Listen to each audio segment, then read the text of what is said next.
Bob. It is 9:15 now. It is your money, and this morning we're talking 401ks with our financial expert. Joining me this morning, the Oracle of Orlando, Joe Bert with Certified Financial Group. Joe, thanks for being here. Sure, Tom. So when we're planning retirement, 401k, if you don't know it, you should, plays a critical role, right? Without question, because unlike our parents and grandparents, most people today won't have a pension. So you're only going to have in retirement what you've been able to save in addition to Social Security.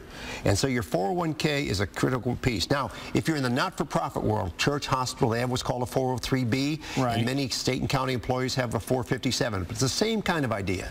So in a 401k, how your assets are allocated is also very crucial in this. Should you be doing it yourself? Should you be letting professional help you do it? How should that work? Well, unless you have the time, the talent, and the ability to pick out your own investments, you ought to have a professional do it. And if you can't hire a professional, look in your plan, because a lot of plans have what we call model portfolios, which are everything from very conservative, low risk, low return to very aggressive, high risk, high return. Use one of those. Don't do what I call the eeny, meeny, miny, mo, which what's doing good at the particular time, and go for that, because that's a recipe for disaster. I always, especially when I first started out with my 401k, I always went for the most conservative thing that there was. I was very scared to do it.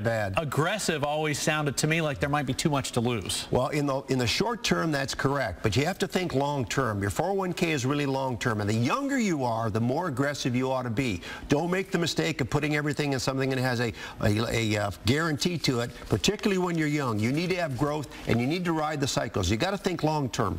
And you're talking about those cycles, and I think that's what gets a lot of people freaked out, is they will see a month or a quarter where the market takes that roller coaster ride, and they bail out, and they move everything back to the conservative. Exactly. You have to remember, over your working lifetime, the market's here today, it's going to be here in the future, but it's not going to be a straight line. It's going to be one of these. But you got to ride that cycle in order to get up here. You can't stay down here, because you'll never have enough money in retirement. All right, so once you do that, are you essentially on autopilot from that point on? No, you ought to take a look at it, and the closer you get to retirement, you become a little bit more conservative. But certainly in your 30s and 40s, you need to be more aggressive. And again, get advice. Yep, doesn't hurt. Advice, advice, advice. You got it. Joe, thanks for being here. Always good to see you. Thank you.